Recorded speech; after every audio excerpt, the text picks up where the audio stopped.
Step into Value Zone. Value Zone. Hypermart. Button check. నమస్కారం, నేను మీ జాహ్నవి. కిరణ్మయి ప్రకాశం ప్రత్యేక కార్యక్రమంలో మన నిటిల కిరణ్మయి అమ్మ మనకున్నటువంటి ప్రతి సందేహాన్ని నివృత్తి చేస్తున్నారు కదా. మరి ఈరోజు ఒక చక్కటి ప్రశ్నని అమ్మ మాటలు అడిగి తెలుసుకుందాం. నమస్తే అమ్మ. నమస్కారం జాహ్నవి. అమ్మ, ఎప్పుడు మేము అడిగే చక్కటి ప్రశ్నలు సమాధానాలు అందిస్తూ ఉంటారు, మా అందరికీ మంచి నాలెడ్జ్ ఇస్తూ మేము ఎలా నడవాలనేది చెప్తూ ఉంటారు. అయితే అమ్మ, మీకు బాగా ఇష్టమైన అంటే శివుడు విష్ణువు ఇద్దరూ కాకుండా ఇంకా బాగా ఇష్టమైన తత్వం ఏమిటి? మీకు ఇష్టమైన ఆ తత్వం గురించి ఈరోజు మాకు వివరించండి అమ్మా. ఇష్టమైన తత్వము అంటే నమ్మేది అభేద స్వరూపం, శివుడితో కానీ విష్ణువుతో కానీ సమమైనటువంటి స్వరూపము, ఇద్దరిని కలిపితే వచ్చినటువంటి రూపం ఏదైతే ఉందో అదే లలితా త్రిపుర సుందరి అవతారం. ఆవిడ లలితమ్మ అనగానే మనసుకి కలిగేటువంటిది ఏంటంటే అమ్మని పిలుచుకున్నట్లుగా ఉంటుంది. నిజంగా అమ్మ, నాకు కూడా అనుభూతుంది కదా. ఆ అమ్మ అనేటువంటి భావన, అమ్మ వచ్చి ఏదో బాగాలేనప్పుడు ఒంటి మీద చెయ్యేస్తే ఎంత హాయిగా ఉంటుందో, ఆ లలితమ్మ ఋషులు మనకి ఇచ్చినటువంటి ఫోటోలు కానీ అదే రూపాలు కానీ, ఆ రూపాలతో క్రియేట్ అయిన విగ్రహాలు కానీ ఇవేమీ లేకపోయినా కనీసం పసుపు స్వరూపంగా అమ్మవారిని ఓ ముద్దగా పెట్టుకున్న ఎదురుగుండా దానికి ఒక చిన్న కుంకుమ పెట్టంగానే అందులోంచి వచ్చేటువంటి ఎనర్జీ, ఆ లుక్ ఏదైతే ఉంటుందో దానివల్ల మనలో ఉండేటువంటి రకరకాల మలినాలు, మైండ్ సెట్లో ఉన్నటువంటి రకాల ఇబ్బందులు, ఆలోచనలు ఇవన్నీ కనీసం few seconds, few minutes, few hours డ్రాస్టికల్గా మనం చేసేటువంటి సాధన మీద ఆధారపడి నెమ్మదిగా మనం క్లియర్గా అయ్యేటువంటి అవకాశం ఉంటుంది. చాలా తేలికబడినటువంటి మనుషులుగా తయారవుతాం. అనవసరమైన ఆలోచనలు లేకుండా, మాటలు లేకుండా ప్రశాంతతని పొందుతూ ఉంటాం. అంటే స్పీచ్లెస్, బౌండ్లెస్ అంటూ ఉంటాం. రెండు రకాల వర్డ్స్. అంటే భావాతీతమైనటువంటి విషయాన్ని బయటికి ఎలా వెలిబుచ్చాలి అంటే స్పీచ్లెస్ అంటాం. మీ ఆనందం ఎలా ఉంది, ఎంత అనుభూతిని పొందుతున్నారంటే బౌండ్లెస్. అది మనం చెప్పడానికి ఒక అవధి అనేటువంటిది లేదు. అవధి లేనటువంటి స్థితిని పొందిస్తున్నాం. ఈ రెండు కలగాలి అంటే మాత్రం అమ్మ ప్రస్తావన తప్పకుండా ఉండాలి. ప్రతి మనిషి జీవితంలో కూడా ఆ టచ్ ఉండాలి. కనుక అటువంటి ఆనందాన్ని, అటువంటి అనుభూతిని నిత్యము ఇస్తూ, ఏది కోరుకున్నా అది లౌకికమైన సమస్య, మనసు బాలేదు, రకరకాల ఆలోచనలోకి వెళ్తుంది. ఆలోచనలోకి వెళ్తున్నప్పుడు ఆ మనస్సుని మళ్ళీ ఒక చోటికి కేంద్రీకరించుకునేటువంటి శక్తిని ఇవ్వాలంటే ఆ తల్లి నామాన్ని చదువుకుంటే, కనీసం ఏ నామము రాదు, ఆ తల్లిని మనసులో తలుచుకుని, అమ్మ నువ్వు తప్ప ఇంకెవరూ దిక్కు లేదు నాకు, ఈ ఇంక ఇబ్బంది అనిపించకుండా ఉండేదంత శక్తి నాకు ఇవ్వు చాలు అనేటువంటి ఒక ఆలోచన మనసులోకి వచ్చిన మరుక్షణం ఏదో ఒక మ్యాజిక్ జరుగుతుంది. లలితమ్మ అనగానే మీ కళ్ళు చెమర్చాయమ్మ కదా. ఆ అమ్మ అనేటువంటి మాటలోనే లలిత అంటే మనకి చెప్తారు, లోకానతీత లలితే లలితాతేన చోచ్యతే అని చెప్తుంది శాస్త్రం.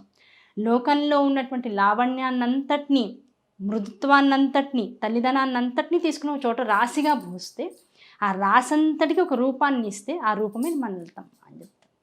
కనుక ఆ తల్లిని తలుచుకోగానే కలిగేటువంటిది ఏమిటంటే మృదుమధురమైనటువంటి ఒక భావన, ఒక చల్లటి గాలి మన శరీరంలోకి వస్తూ ఉంటుంది. ఆ అనుభూతిని పొందిన మరుక్షణం ఏమవుతుంది అంటే అహం విభావయేద్ భవాని.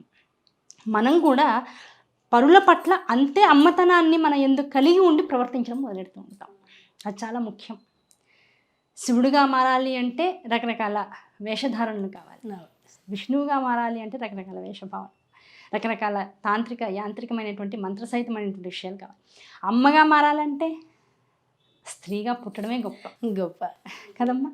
కనుక ఆ అమ్మగా ఉండేటువంటి ఆ అవకాశాన్ని, అధికారికతని ఆ తల్లి మనందరికీ ఇచ్చేసింది పుట్టుకతోని, ఆడవాళ్ళందరికీ. దాన్ని ఇంకాస్త పరిపృష్టమైనటువంటి స్థితికి తెచ్చుకోవడం, ఆ తల్లి నామాలు చదవడం వల్ల కానీ పరిపూర్ణమైనటువంటి ఆ నామాల్లో ఉండేటువంటి తత్వాన్ని తెలుసుకుని ఆవిళ్ళ మారాలి అంటే ఇంకాస్త ప్రేమను పెంచుకోవాలి. సమాజం పట్ల మనకున్నటువంటి బాధ్యతను పెంచుకోవాలి. సమాజం పట్ల మనకున్నటువంటి ఏకాగ్రతను పెంచుకోవాలి. అన్నింటి పట్ల ఎప్పుడైతే ఏకాగ్రత పెరుగుతుందో అంతకంత మనకి మనంగా ఒక్కళ్ళం ఏకాంతంగా మారుతాం. సమాజం పట్ల ఎంత బాధ్యతగా ఉంటామో తల్లిని పట్టుకుంటే అంతే బాధ్యతతో మనం చేసేటువంటి ప్రతి పని వల్ల, ఆ సాటిస్ఫాక్షన్ వల్ల మనం ఏకాంతంగా మన జీవనాన్ని సాగించగలిగేటువంటి అవకాశం ఉంటుంది. మామూలుగా డిస్టర్బ్ అవుతూ ఉంటాం. 10 మందితో మనం చేసే ప్రతి పని వల్ల కూడా మనం ఏమవుతాం అంటే ఎక్కువ డిస్టర్బ్ అవుతూ ఉంటాం. కానీ తల్లిని పట్టుకోవడం వల్ల చేసేటువంటి ప్రతి కార్యక్రమం, ఎన్నో కార్యక్రమాలు గుళ్ళల్లో చేస్తూ ఉంటాం. ఒకళ్ళు కాదు, ఇద్దరు కాదు, కొన్ని 100 మంది వచ్చి సహాయం చేస్తూ ఉంటారు. ఎంతో లక్షల డబ్బు ఖర్చు అవుతూ ఉంటుంది. ఇవన్నీ చేశాక ఎంత ప్రశాంతత ఉంటుందంటే ఇదంతా జరగవలసింది జరిగింది, ఇందులో ఎవరికీ క్రెడిట్ లేదు. చేయించవలసింది తనకేం కావాలో అది చేయించుకుంది. ఆ తల్లి అనుగ్రహం అనేటువంటి ఒక మాటతో అహంకారం అంతా కూడా విచ్ఛిన్నమైపోతుంది. ఎంత సమాజంతో మిళితమైపోతామో అంత ఏకాంతంగా బతికేటువంటి అవకాశం అమ్మ మనకి ఇస్తుంది. పైగా అమ్మ ఇచ్చినటువంటి అనుభూతి, అసలు ఈ మార్గంలోకి రావడానికి మొట్టమొదటి సౌందర్యలహరి మొదలెడుతూనే చెప్పాను. మా పిల్లలు చిన్న పిల్లలుగా ఉన్నప్పుడు పౌర్ణమి పూజ చేసుకుంటూ ఉండేవాళ్ళం. ఆ సందర్భంలో ఆ చిన్న చిన్న పిల్లలతో పాటు నాకు కూడా అమ్మ ప్రచోదనం చేసి ఆవిడ శ్లోకాల్ని విశేషంగా పాడించుకుంది.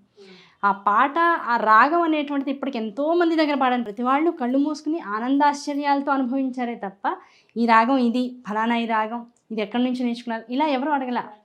ఆనందం, తన్మయత్వం తప్ప ఇంకోటి మీరు చదువుతున్నప్పుడు అది వచ్చే అనుభూతే వేరు. కనుక ఆ తల్లి అనుభూతి, అది అనుభవిస్తూ ఉంటే కలిగేటువంటి ఆ చైతన్యం ఏదైతే ఉంటుందో, అది ఏది చెయ్యాలని సంకల్పాలు ఉండవు, కానీ అన్నీ జరిగిపోతూ ఉంటాయి. అమ్మ ఒక్క విషయం అడగచ్చా?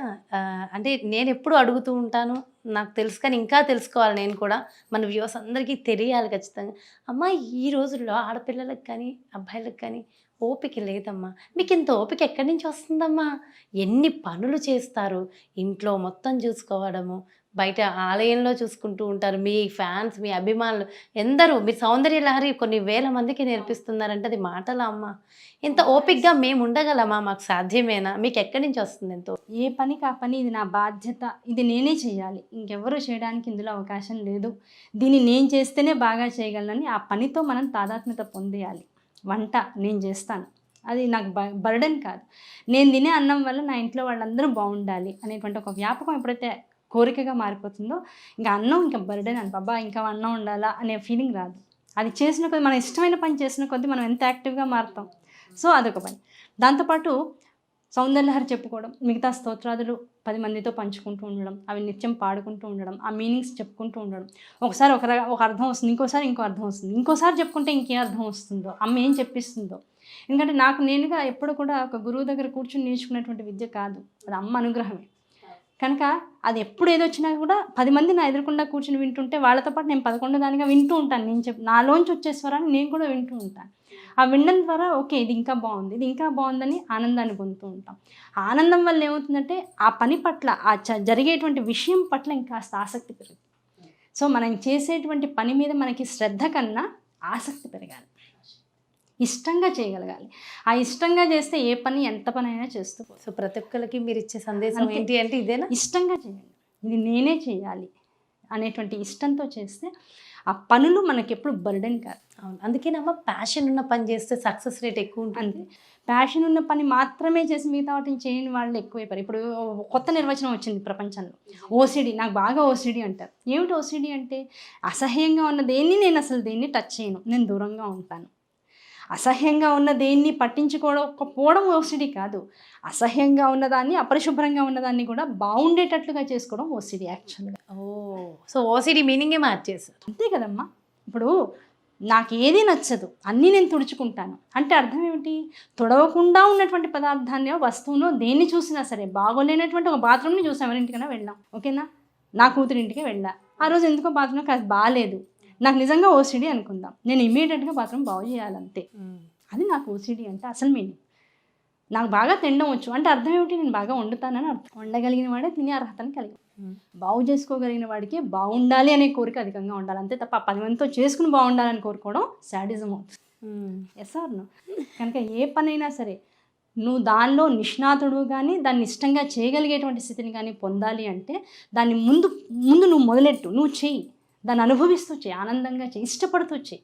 అబ్బో ఇది ఏమవుతుందో, ఇది ఎలా అవుతుందో, ఇది సరిగా అవుతుందో లేదో, ఇన్ని డౌట్స్ నీలో ఉంటే అది అలాగే అవుతుంది.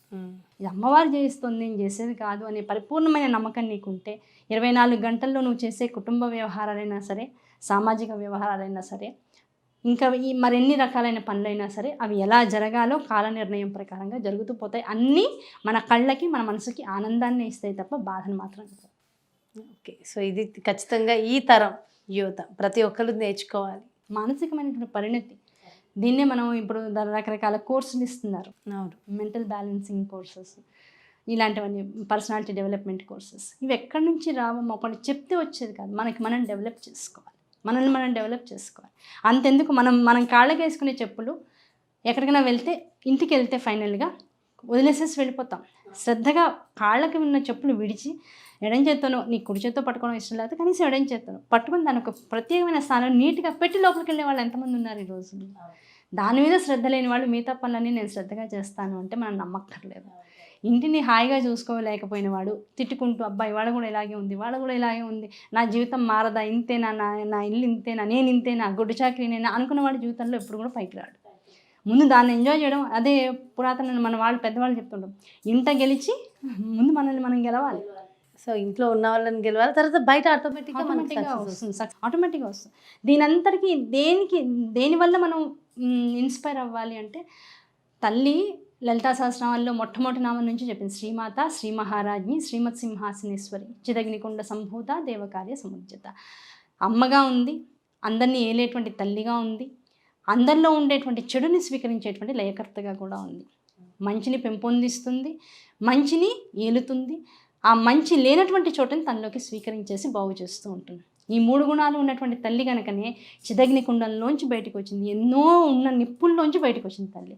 మనం ఇప్పుడున్నటువంటి చిన్న చిన్న కష్టాలని నిప్పులు అనుకుంటున్నాం, అందులోంచి బయటకు వచ్చే ప్రయత్నం చేయి, వదిలించేసుకోకు. వాటిని అనుభవించే కష్టాన్ని కష్టం కాదనుకునే స్థితి నీలో ఎప్పుడైతే వస్తుందో అప్పుడు నువ్వు అమ్మవారితో సమానం అయిపోయినట్లే ఈ రోజుల్లో. కనుక అమ్మ తత్వాన్ని పట్టుకోవడం, అమ్మని పట్టుకోవడం అంటే ఎలాంటిది అంటే మనల్ని మనం తెలుసుకోవడం. చాలా చాలా చాలా చక్కటి విషయాలు తెలియజేశారమ్మా. Thank you so much. Thank you. So చూసారు కదండి, నిజంగా అంటే మన నిటిల కిరణ్మయ్య అమ్మ, ఆవిడ బాగా అనుభూతి పొందేటటువంటి అమ్మ యొక్క గొప్పతనం చెప్తూనే చెప్పకనే ఈ తరం జనాలు, ఈ తరం యువతకి ఏ విధంగా నేర్చుకోవాలి, ఎలా ఉండాలి, పరిస్థితుల్ని ఎలా బ్యాలెన్స్ చేయాలి, మన జీవితంలో మనం ఉన్నత స్థితికి ఎదగాలి అంటే ఏం చేయాలనేది ఎంతో చక్కగా వివరించారు కదా. మరో చక్కటి కార్యక్రమంతో మళ్ళీ మీ ముందుకు చేస్తాను. నమస్కారం.